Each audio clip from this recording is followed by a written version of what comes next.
عبدالرحمن عمر وێنەکێشێکی کوردی ڕۆژئاوای کوردستانە.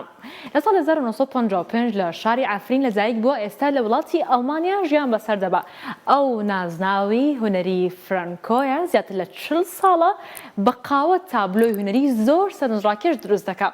تابلۆکانی لە دەیان پێشانگای تایبەت بەگشتی لە ئەوروپا نمایش کراون. فرانکۆ جگە لە کاری شێوەکاری میوزیکژنیشە بە هەردوو زمانی کوردی و عەرەبی گۆرانی دەڵێ.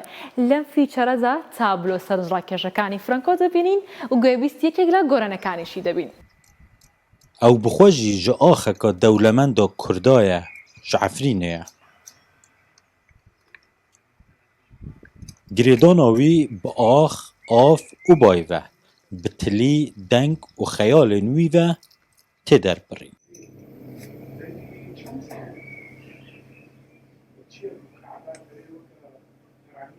Ji xwe û ji me jî re qehweyeke ew jê razî berhev dike, lê em tenê vedixweyn û ew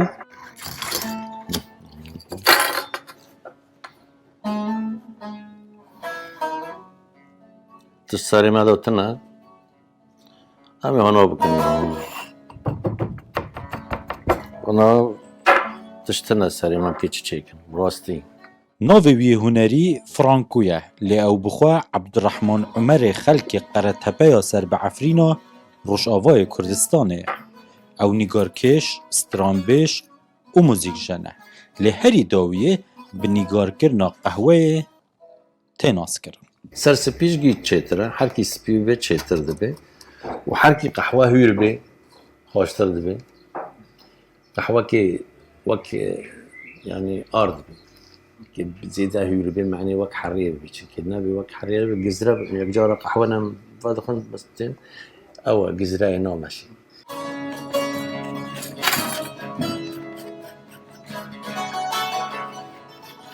Cêrûka nîgarkirina bi qehweyê ya evî şêwekarê Kurd bû berî 40 salan û zêdetir vedigerî. بالصدفة يعني بعد ما قهوة بدخل رجيسر قوي بكام بيك تابلو تشيكن لما دراشان ما قهوة هنا شيء نذكر ويش زماني ما قهوة داني ما دراشان دوما بس خار ذكر لوحة خار ذكر دهركي وهر كاندني قهوة جالك تنخاش تدار ذكافي تكوني باشة شيء بك هفالي معروف كي من بركافنا جيراني هافن هن لعفريني هافي عارف محمد أول أسامي كي جالك بس يعني نهار التركيا من جدًا وی کارانا جه حز دکرم هفرا yani.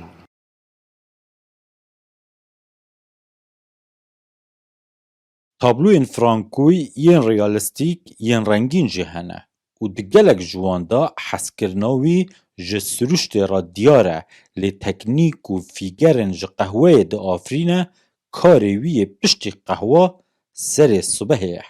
Reng di nîgarkêşiyê de mijareka serekî û giring e. Lê ji ber qehweyê tûn hene û rengên cuda nînin, Franko vê cudahiyê baş nas dike.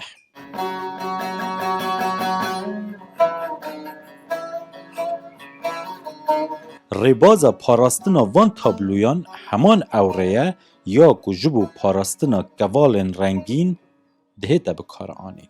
فانا روجك حشك بيت وتدخازي بيلي تكوني اشبريكي يعني شبريكي حشك بيت دميني سات ساجي بميني لي بري بيت چند قاد سي هوال متلفين كرن امكانهم قهوه بشغلن يعني يمكن قينا ما اوامن مستجلن يستنى يعني قام بشغل زرارين مو بالعكس بلكي ياكي قهوه بشغلش من شيتر بشغلي عايشام هفاري بياندا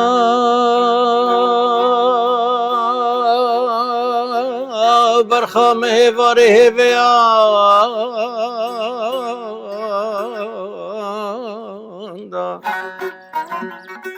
Franko gencekê li sala 1955 hatiye dunyayê. Bi Kurdî û Erebî jî stran gotine. Mijarên rojevê û helkeftinên Kurdî û cîhanî ji bo Frankoy dibine mijarên tabloyên bi qehwê. الوظرفية روج دناري لوقت مناسبة هبي أكيد يعني مثلا وكي كورونا مراسم كري عيدين روزي مراسم دكان سر عفرين لو حكنا هاي سر عفرين رسم دكان وقتا ملات رافية عفرين شوية مسار برقلك لوحة رسم كرن سر ظلمتية سر Li sertaserî Kurdistanê şêwekarên azbilind û jihadî hene lê rewşa wêran ya welat û civaka wan çansên gêiştina navend û bazarên cîhanî yên şêwekariyê ji bo gelek kêm ji hevpîşeyên Frankoyî durist bûyne. Sinaşîn û Rûdaw, Almanya.